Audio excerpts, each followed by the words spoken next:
Pemirsa Jateng Pos TV, pada kesempatan kali ini kita ngobras atau ngobrol santai Jateng Pos TV.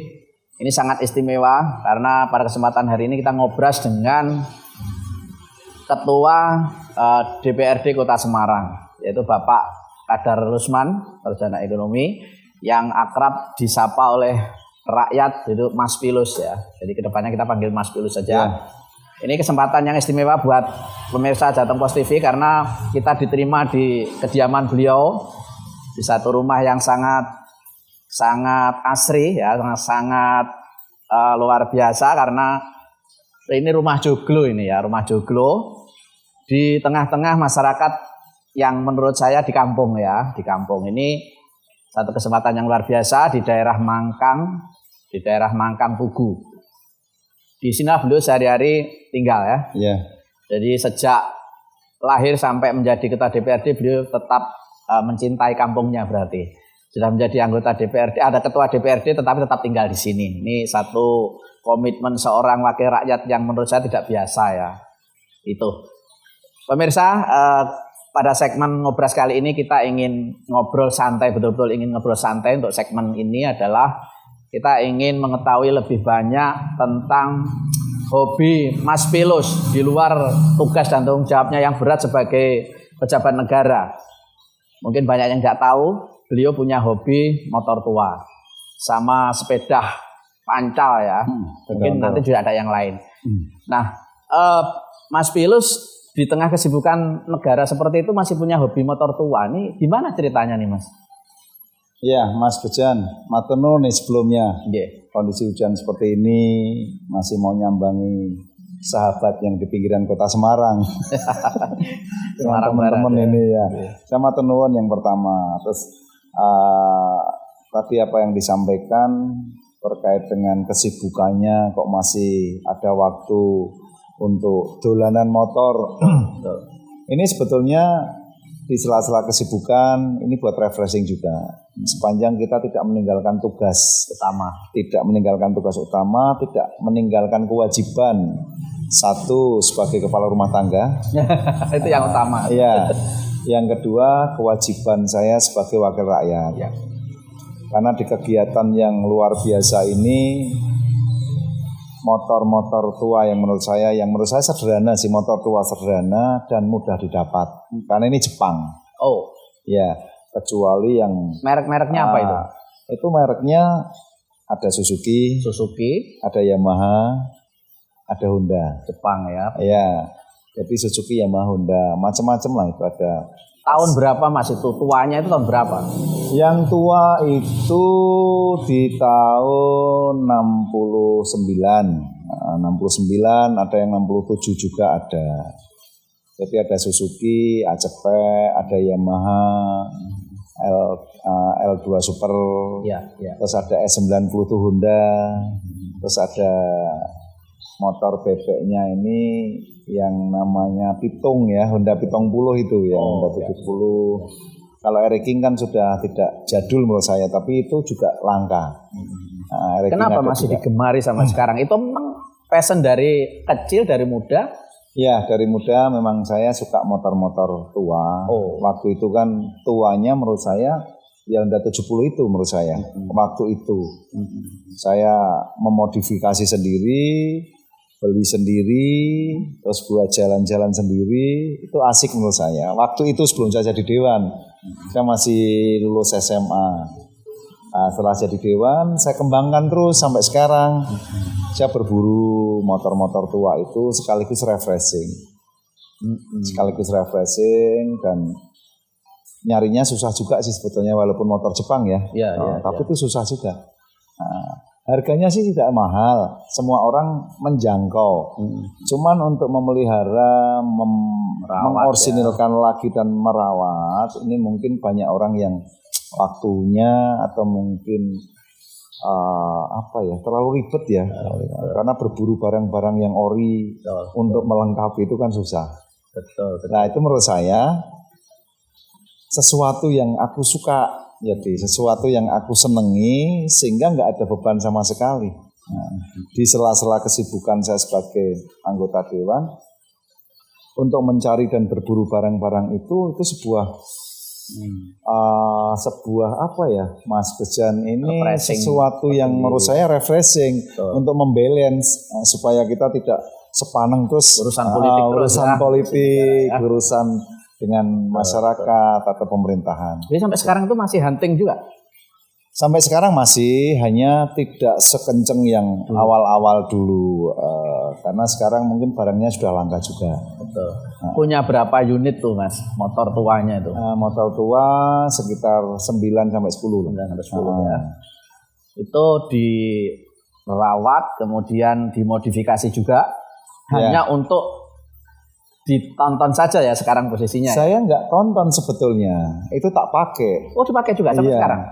Itu dipakai. Dalam keadaan masih hidup semua ya? Masih hidup semua, dan semuanya masih ori. Artinya ori, ya rating, walaupun ada beberapa yang tidak, tapi hampir semuanya ori. Dan mesinnya masih jering semuanya itu. Masih jering semuanya. Sen masih hidup, lampu belakang stop hidup, klakson semuanya. Itu tak pakai pada saat saya diundang ke warga. Rutinitas saya kan datang ke RT-RT itu. Ada kegiatan-kegiatan apa, saya pakai motor itu. Jadi sekarang ini menjadi wakil rakyat ini menyapa rakyat dengan motor-motor tuanya itu? Sama motor dan sepeda. Ya. Motor dan sepeda ya. Kenapa Mas mesti menggunakan itu? Ya karena hobi saya motor dan sepeda, sehingga pada saat saya diundang warga masyarakat yang sekiranya itu bisa kita jangkau pakai motor dan sepeda, saya pakai motor dan sepeda. Itu lebih apa ya? Menurut saya ini lebih asik. Dengan masyarakat semuanya bisa langsung menyapa. Kalau kita pakai mobil di kampung-kampung kan kesannya ya itu wakil rakyat yang asli kan. Kalau yang asli kan susah disapa. Kalau kita ini kan palsu. Yang asli. Yang KW dan palsu itu kan gitu kira-kira. Yang KW tetapi asli menurut rakyat sesungguhnya ya. Dan menggunakan motor, sepeda itu mungkin istilahnya ya selain memang lebih simpel karena misalnya masuk kampung. Iya, betul. Sekaligus olahraga ya Mas? Olahraga. Jadi kena semuanya lah. Menurut saya kena semuanya. Olahraganya dapat kalau kita pakai sepeda. Terus menyapa masyarakatnya dapat. Terus kedekatan atau komunikasinya, emosionalnya juga dapat semua. Jadi nggak ada jarak. Itu menurut saya. Jadi lebih simpel lah intinya ya. Lebih irit, lebih simpel. Ikut klub-klub juga? Kalau motor saya enggak. Kalau sepeda saya punya komunitas. Saya punya komunitas dan saya juga sering diundang di komunitas-komunitas yang ada di Kota Semarang ya. Ikut komunitas sepeda apa namanya? Kalau kita KOSMA ya, komunitas sepeda ontel Mangkang. Walaupun yang ikut di situ banyak juga, tidak hanya dari sini, dari Kecamatan Ngalian, dari Mijen, ada yang dari Kaliwungu juga. Ini pemirsa agak langka ya kita menemukan pejabat negara masih memelihara transportasi yang menurut saya transportasi tradisional lama ya, tetapi itu efektif untuk menyapa masyarakat. Pemirsa, segmen yang pertama kita beri kesempatan bumper yang mau lewat ini.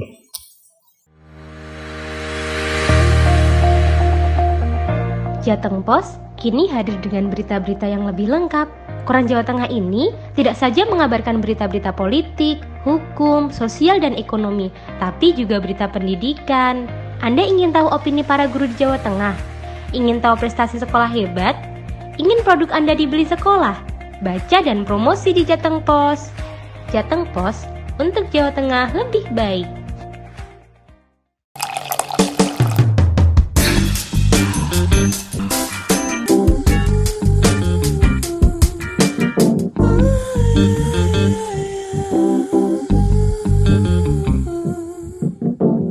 Pemirsa Jateng Pos TV, ngobrol santai, ngobrol kita dengan Mas Pilus, Ketua DPRD Kota Semarang. Kita lanjutkan dengan segmen berikutnya, yaitu kita ingin bertanya juga kepada Mas Pilus. Mas Pilus ini masih mempertahankan tinggal di kampung begini ya, di tanah kelahiran ini, kan seharusnya sebagai pejabat negara pindahlah ke tengah kota karena ada rumah dinas. Ini gimana Mas, ini kok masih mempertahankan hidup di Mangkang di tengah kampung ya Mas? Ya, ini menarik nih pertanyaan dari Mas Bejan ini. Memang Banyak yang bertanya-tanya, kenapa sih ketua DPRD-nya kok tidak menempati rumah dinas? Jadi jawaban saya simpel, rumah dinas memang sudah disiapkan, tapi kan menurut saya tidak wajib untuk ditempati. Tidak wajib ya? Tidak wajib menurut saya, karena saya ini kan proses untuk saya bisa seperti ini panjang juga. Dan ini melibatkan seluruh warga masyarakat, melibatkan seluruh komponen masyarakat, melibatkan seluruh tokoh masyarakat, melibatkan seluruh lembaga-lembaga juga yang ada di wilayah masyarakat. Jadi saya semenjak dilantik jadi ketua DPRD, sebelumnya saya sudah sampaikan bahwa insya Allah saya tidak akan tempati rumah dinas. Rumah dinas mau dipakai, mau dipinjam oleh ormas apapun, kelompok apapun, atau kegiatan apapun silahkan. Karena itu rumah rakyat juga menurut saya. Ya, saya lebih tinggal di kampung karena saya lahir besar di sini. Dengan komunikasi emosional saya yang sudah terjalin dengan seluruh warga masyarakat, dan tiap kali masyarakat ada sesuatu itu langsung bisa jujuk dan ketemu. Nanti tiba-tiba saya setelah jadi ketua, dilantik jadi ketua, saya dicari susah, tinggalnya jauh di sana, pasti mereka akan merasakan sesuatu yang menurut mereka ganjil. Betul. Dan nanti dinilai saya ada perubahan. Setelah jadi ketua sombong, nggak mau tinggal di kampung, menghindar kalau ada kesulitan warga dan seterusnya. Rasa itulah yang saya pelihara, sehingga saya putuskan untuk tetap tinggal di kampung, sehingga saya bisa dekat dengan mereka pada saat ada sesuatu bisa langsung ketemu, mereka tidak kesulitan untuk bisa langsung berkomunikasi, konsultasi dan menyampaikan aspirasi. Itu yang utama sebagai wakil rakyat. Kunci saya gitu ya. Betul. Dan itu yang diharapkan memang itu. Ini luar biasa. Jadi kami sendiri sebagai masyarakat juga agak-agak heran ya, ada pejabat negara apalagi ketua DPRD Kota Semarang ya, itu mempertahankan hidup di satu kampung yang menurut saya cukup padat ya. Cukup padat, dan ternyata memang Mas Pilus ini lahir besar di sini, keluarganya ada di sini, lalu orang-orang yang menitipkan aspirasi itu ya warga sini. Maka sudah seharusnya beliau tetap tinggal di sini supaya bisa menyerap aspirasi lebih mudah. Sebetulnya tidak hanya warga sini saja loh. Dari mana-mana itu. Nah, sebelum saya ketua, itu dari mana-mana pun datang ke sini. Oke. Sehingga terus saya punya kebiasaan yang mungkin ini menurut saya aneh, tapi itu memang harus saya lakukan. Di sini ini kan daerah banjir nih.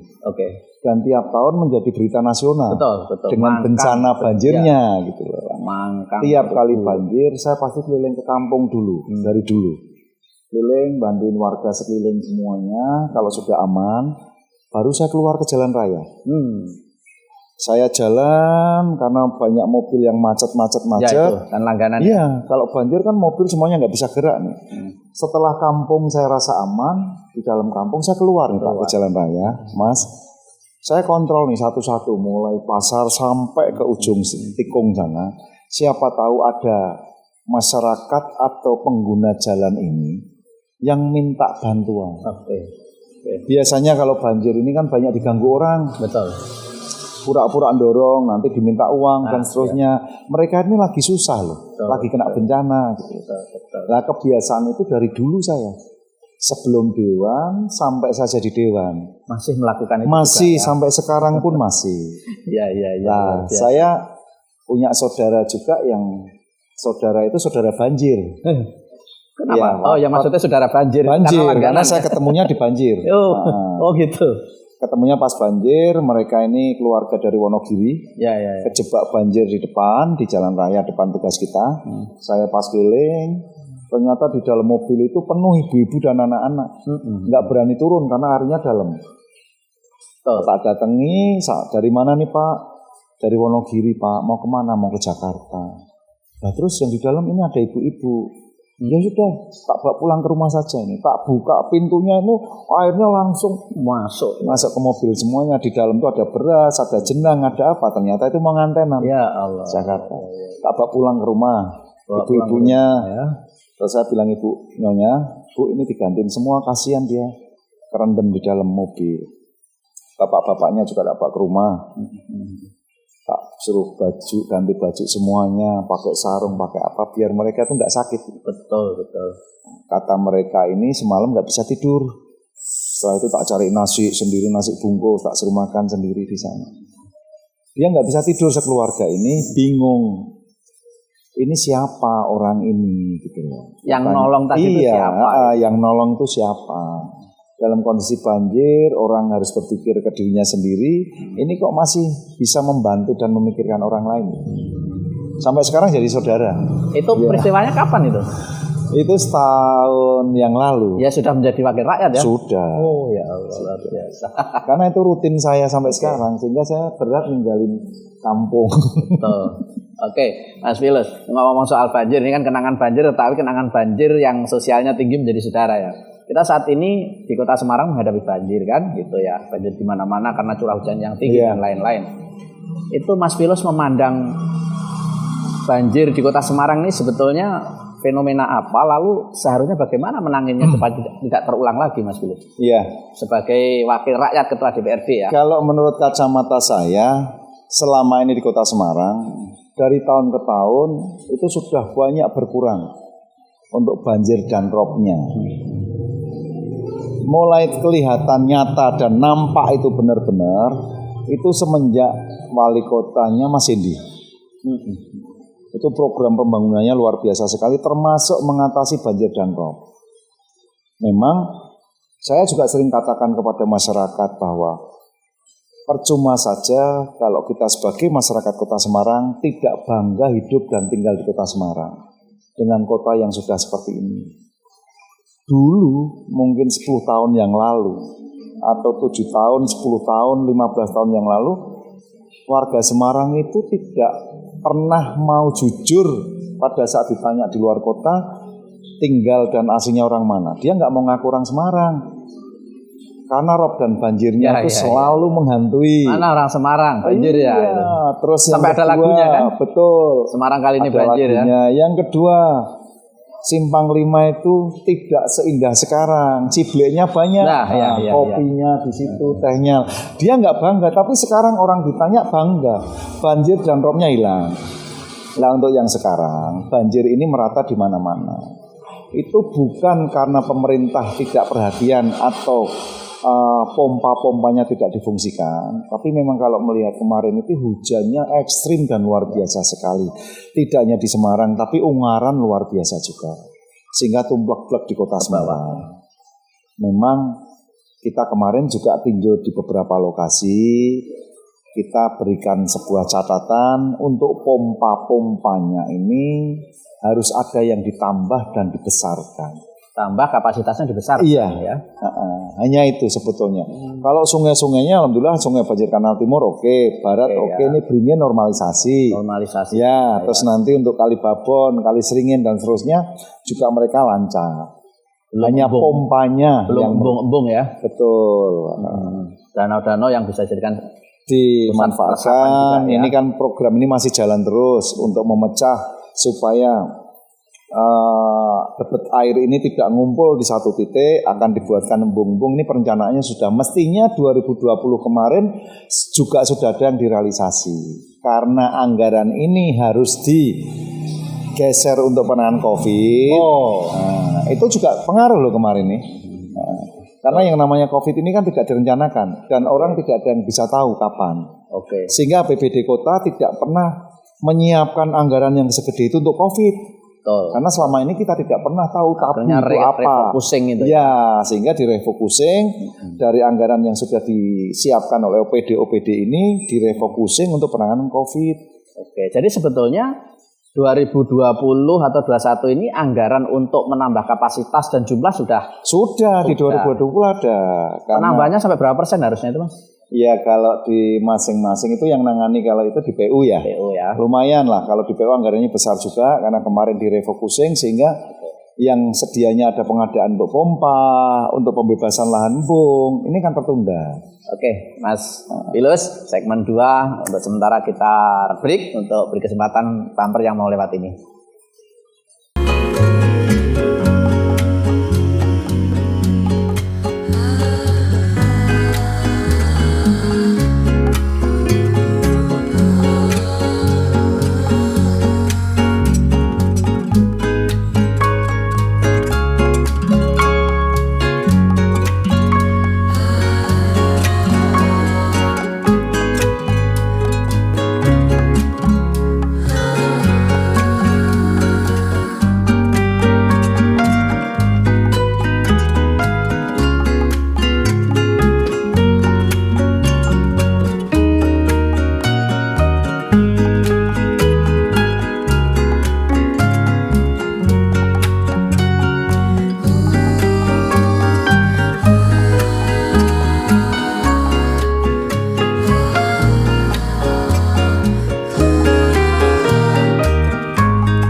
Oke, pemirsa Jateng Pos TV untuk segmen 3 ngobrol santai bersama Mas Pilus, Ketua DPRD Kota Semarang.